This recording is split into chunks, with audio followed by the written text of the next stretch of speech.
Hi everybody, my name is Jaden. I'm Yah. I'm Jason. And we got the Yahuwah and Torah YouTube channel. And we thank you guys very, very much for hanging out with us and being a part of our family, reading with us. As we do every single morning, we read every single morning as a family because there are commandments that tell us that we should write the laws, statutes, and commandments on the heart, mind, and soul, and that we are to love our Elohim as ourselves, that we are to love our neighbor as ourselves. We are to follow a different set of guidelines. We need to be the example of the people of the kingdom to come, and the people of the kingdom to come are people who have a different set of guidelines. They have a thing they call the Torah. And the Torah is only, the first 5 books of the Bible. Genesis, Exodus, Leviticus, Numbers, and Deuteronomy. And my apologies for my dogs. They're all crazy, and we're trying to keep them contained. And so the first 5 books of scriptures is called the laws. It's called the Torah. And it is the set of books that most of the people across the world have gotten rid of. They just don't care what our Creator has to say. And we are the people who believe that everything in scriptures is very, very important, that it is given to us so that we can run our lives, that we can guide our lives, that we can guide our families, that we can do it in a way that is going to take us to the next level, the next step, which is the kingdom to come, which is the Shamayim, the Mount Zion, when Messiah comes. These are the world and the places that we are looking forward to. And in the book of Revelations, the only people that are saved, Jade, will you please stop the dog's tail? The only people that are saved are those who keep the commandments of our Creator and have the faith of Messiah YAHOSHUA. And Messiah YAHOSHUA is who you know as Jesus the Christ. And so hopefully for anybody that ever listens to any one of our readings, you guys will fall in love with the word of our Creator and make it something in your life that is extra spectacular, because it is extra spectacular. It is something just simply very amazing that we have been given. All right, one quick second here. All right, so here we are in the book of Joshua. Jaden, tell me a little bit about what in the world is going on. Where are we at? They have conquered Jericho, they conquered Ai. They've been conquering different lands, and they're now taking over their inheritance. They're taking what is rightfully theirs. Right, and so a chapter or 2 back, they made a truce, they made an oath. With some people that showed up. They said they're from a faraway land. They said they didn't want to be destroyed. They said, let's be your servants and let us live. Well, it turns out they were just like really close, like next door neighbors, and so they had to live, and they've been living inside of Israel for forever. They never got swiped off, so they had all these people that were Gentiles hanging out with them, and they broke a bunch of commands about making oaths with the nations and making truces with them and stuff like that. All right, thank you very much. And Mr. Caden has joined us. How you doing, buddy? Good. How's life? Good. You doing all right? Mm-hmm. All right. How's your farm life? Good. Farming good? Yeah. We had to pull this fella out of graphic design back to the farm because the computer that we had blew up, took its final walk, took its final cycle, did its final binary mathematical computations of zeros and ones, and then it split its wig and it's gone.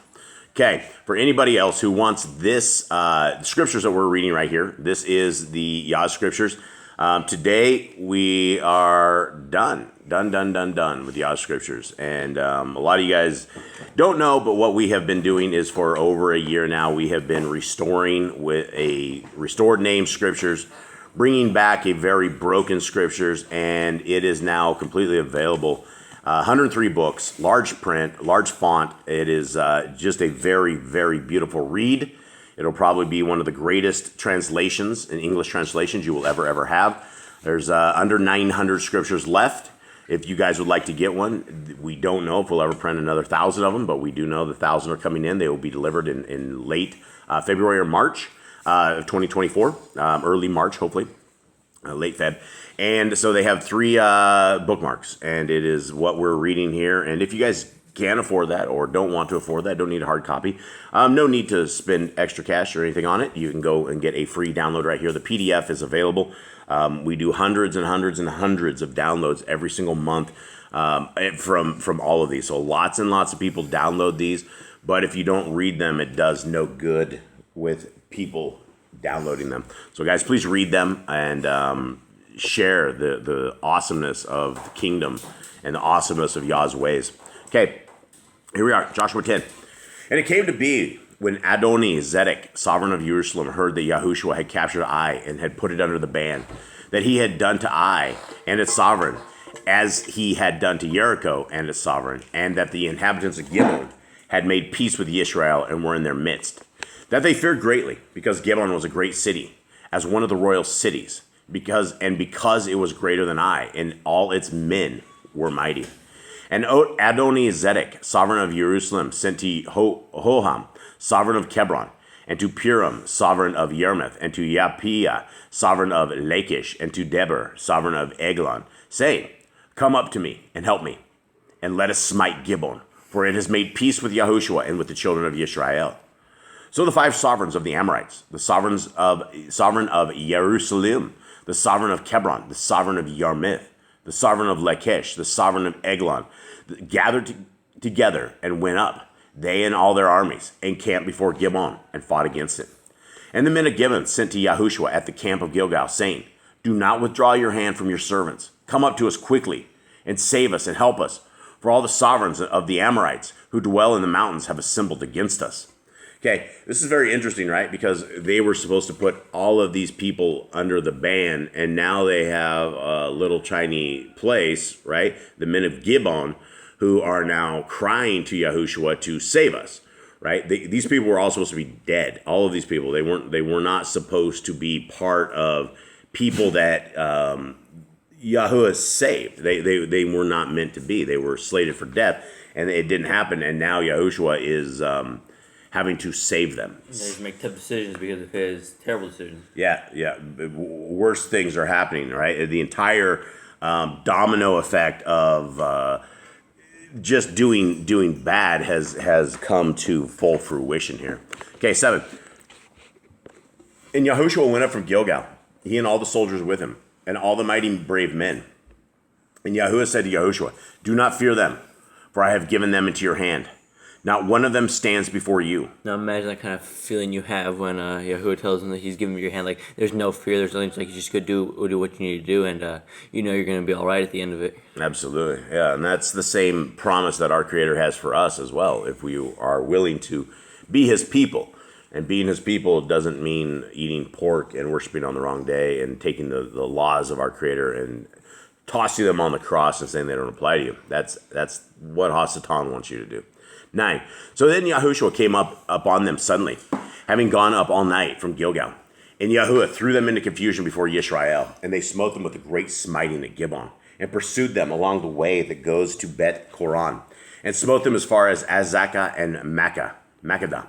And it came to be as they fled before Yisrael, and were on the descent of Bet Koran, that Yahuwah threw down large hailstones from the Shemaim on them as far as Azekah, and they died.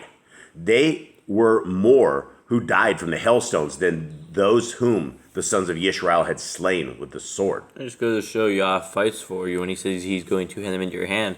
If you're not able to complete your task, he completes it for you. Yeah, absolutely. And we don't know how many times in our life and in our world that our Creator has intervened in our lives and changed things, changed directions, changed different things that are happening. We never know, because that's the power of Yah. All right, where am I at? I think we are on 12. Yep. 12. Then YAHOSHUA spoke to Yahuwah in the day when Yahuwah gave the Amorites over to the children of Israel. And he said before the eyes of Israel, Sun, stand still over Gibeon, and moon in the valley of Aeon.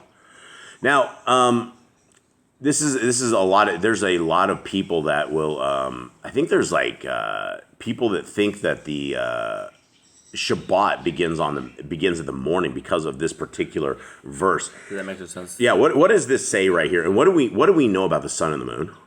They tell the time. They give us seasons. What are they? Stars, lights. Lights. They're lights in the sky. That's what we've been told. We've been given the sun, and we live in a deception. And there's the thing about programming is that once you're programmed, you don't even know that you're programmed.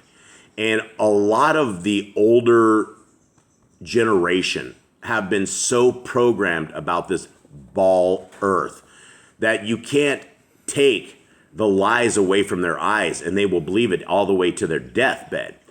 And I will tell you, as a microwave engineer who was doing wireless internet all of my adult life, there is no curve, like they say. They say it's something like 8 inches squared or something like that, and they will give you these formulas. But we spent 20 years in the internet world hooking up basically hooking up antennas on people's houses, aiming them to one of my towers that I have located all over. Not once do you ever accommodate for curve. We've been lied to about absolutely everything, including what shape the earth is.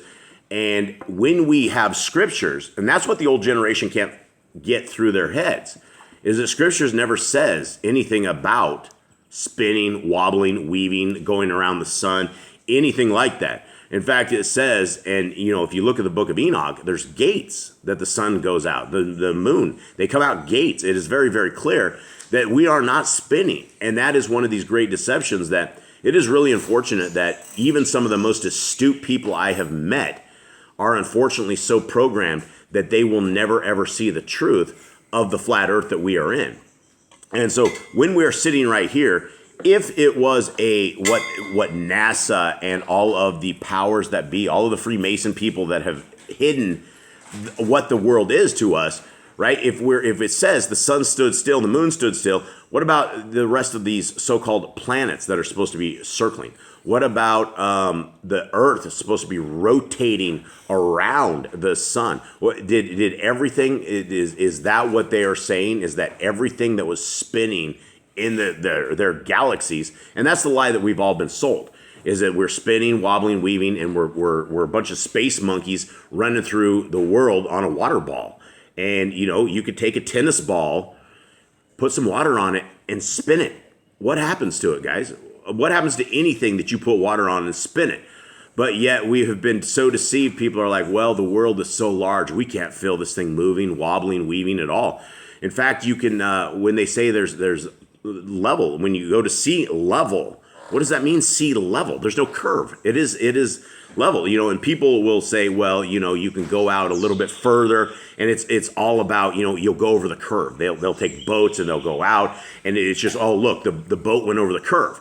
But now they have these very high-end cameras that you can zoom out and you can go 25 miles out there to where you can't see, and the boats are still there. They never went over the curve. They simply disappeared from your vantage point. You could no longer see them. There is no curve. Radio frequency would not work like it did, and if you believe that the world is spinning, you have been completely deceived.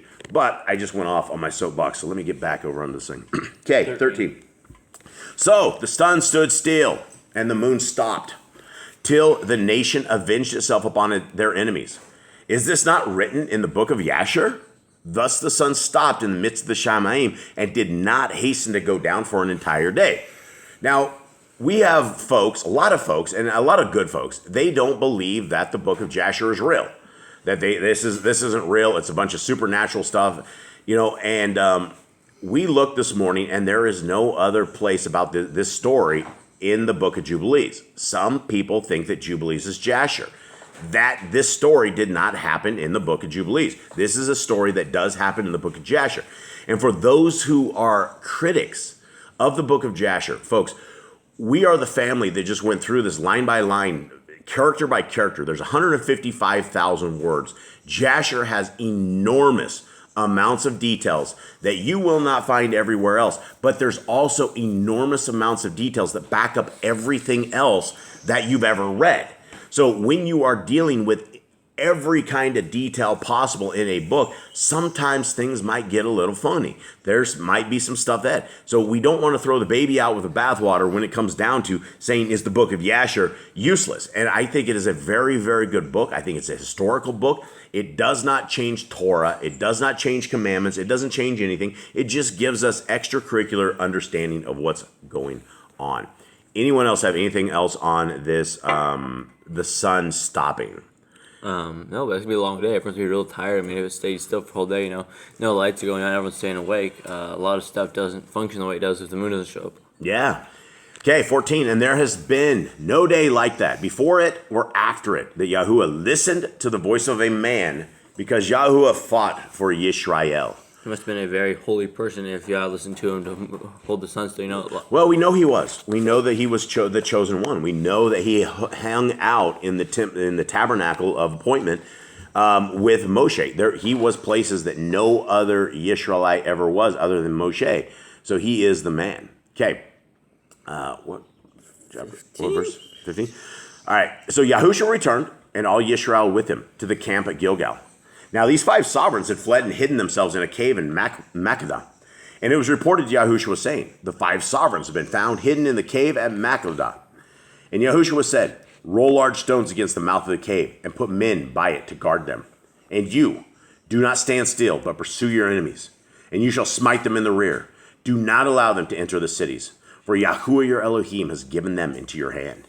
And it came to be, when Yahushua and the children of Israel had ended smiting them with a very great smiting, till they had finished, but those who escaped went into walled cities, that all the people returned to the camp, to Yahushua at Makkedah, in peace. No one moved his tongue against any of the sons of Israel. Then Yahushua said, open the mouth of the cave, and bring out those 5 sovereigns to me from the cave. And they did so, and brought those 5 sovereigns to him from the cave. The sovereign of Jerusalem, the sovereign of Hebron, the sovereign of Yarmuth, the sovereign of Lachish, the sovereign of Eglon. And it came to be, when they brought out those sovereigns to Yahushua, that Yahushua called for all the men of battle, and said to the chiefs of the men of battle who went with him, come near, put your feet on the necks of these sovereigns. And they drew near, and put their feet on their necks. Then Yahushua said to them, do not be afraid nor be discouraged. Be strong and courageous. For this is what Yahuwah is going to do to all your enemies whom you are fighting. And afterward Yahushua smote them and killed them, and hanged them on 5 trees. And they were hanging on the trees until morning. Evening. Sorry. I was speed reading. And it came to be, at the time of the going down of the sun, that Yahushua commanded. And they took them down from the trees, and threw them into the cave where they had been hidden, and laid large stones against the cave's mouth to this day. So Yahushua just obeyed Torah by taking him down before. You think he killed all 5 himself? I mean, that would be what a leader does. But and how did he kill them? Did he drive a sword through them? It says he said he killed them, and then he hung them on the tree. So they probably made an example of before all their people. Think he drove a sword through their hearts, made it quake? Maybe. Probably. I don't think he sits there and tortures them. I don't think he's that kind of guy. Cut him up or anything? You're just a quick kill? Yeah, it's probably just a quick kill, get it over with. Mm-hmm. Interesting. Okay. Verse? That's 27. And it came to be, at the time of the going down of the sun, that Yahushua commanded, and they took them down from the trees, and threw them into the cave where they had been hidden, and laid large stones against the cave's mouth to this day. I reread that. Yep, I think so. Thanks, Joseph. And on that day, Yahushua captured Makkedah, and he smote it with the edge of the sword, and he put its sovereign under the ban, them and all the people who were in it. He left no survivor. And he did to the sovereign of Makkedah as he had done to the sovereign of Jericho. Then Yahushua passed over, and all Yisrael with him, from Makkedah to Libnah, and they fought against Libnah. And Yahuwah also gave it and its sovereign into the hand of Yisrael, and he smote it and all the people who were in it with the edge of the sword. He left no survivor in it. And he did to its sovereign as he had done to the sovereign of Jericho. Then Yahushua passed over, and all Yisrael with him, from Libnah to Lachish, and encamped against it and fought against it. And Yahuwah gave Lachish into the hand of Yisrael, who captured it on the second day, and smote it and all the people who were in it with the edge of the sword, according to all that he had done to Libnah. Then Horham, sovereign of Gezer, came up to help Lachish, and Yahushua smote him and his people until he left him no survivor. Do you think the see Yisrael coming, they would run instead of trying to fight them? I don't think you could bury all these people. We're talking like some massive bird food. Right, like 1 million people at this point. Yeah, massive birds are going to be fed. Okay, then Yahushua passed over, and all Yisrael with him, from Lachish to Eglon, and they encamped against it, and they fought against it, and captured it on that day, and smote it with the edge of the sword. And all the beings who were in it he put under the ban that day, according to all that he had done to Lachish. Then Yahushua went up, and all Yisrael with him, from Eglon to Hebron, and they fought against it, and captured it, and smote it with the edge of the sword, and its sovereign, and all its cities, and all the people who were in it. He left no survivor, according to all that he had done to Eglon, but put it and all the people that were in it under the ban. Then Yahushua returned, and all Yisrael with him to Deber, and fought against it, and captured it, and its sovereigns, and its cities. And they smote them with the edge of the sword, and put all the people who were in it under the ban. He left no survivor. And as he had done to Hebron, so he did to Dever, and its sovereign, as he had done to Livda, and its sovereign. Then YAHOSHUA smote all the land, the mountain, the country, and the Negeb, and the low country, and the wilderness slopes, and all the sovereigns. He left no survivor, but put all that breathed under the ban, as Yahuwah Elohim of Yisrael had commanded. And YAHOSHUA smote them from Kadesh Barnea as far as Azah, and all the land of Goshen, even as far as Gibbon. And YAHOSHUA captured all these sovereigns and their lands at one time, because Yahuwah Elohim of Yisrael fought for Yisrael. And YAHOSHUA returned, and all Yisrael with him, to the camp of Gilgal. Something that everyone should remember is that if you follow the commands and believe in Yahushua, you are Yisrael, and Yahuwah fights for you. Now, are you talking about Joshua? If we believe in this Joshua? Okay, no, this is the Messiah Yahushua. Okay, well, let's just explain that, since we have two different It's Yahushua. spelled the same way. They both have pretty much the same meaning to their name. But what does it mean? The Messiah means salvation, or Yah saves. Yah saves, yeah, or salvation. Yeah, and so what was your point on this? That Yahuwah fights for you if you Absolutely. are a commandment keeper. If you become Yisrael, and that's not talking about the people in the pagan land doing evil things. Talking about being commandment obedient and being spiritual Yisrael. Yes, we will give you the testament that the best of the messengers will be put around you if you so ask them, that they will protect you, and that the hand of Yah will be with you through everything. And so, guys, you are not left alone. You have an amazing creator who looked at you prior to ever delivering you into a human body. He looked at your soul, and he knows who you are. He designed you. He made the freckles on your face and your back, and your color of your hair, and the amount of eyebrows and eyelashes and everything. He designed specifically for you, and he knows you, and he loves you, and cares about you. And this is the day. This is the time when we should be into Torah. This is the time. If you have a calling, if you feel like our Creator has been calling you, this is it. And the way to salvation is with our Messiah Yahushua, with keeping the laws, statutes, and commandments. You can't have Messiah Yahushua without the commandments. You can't have the commandments without Messiah Yahushua, because we fall under the curse of the Torah. So we need both, and we have both. And our Creator has given us a way out of here, if only we will be loyal to Him and obey His commands. If we will Shema. All right, guys, have a wonderful day. All right, shalom.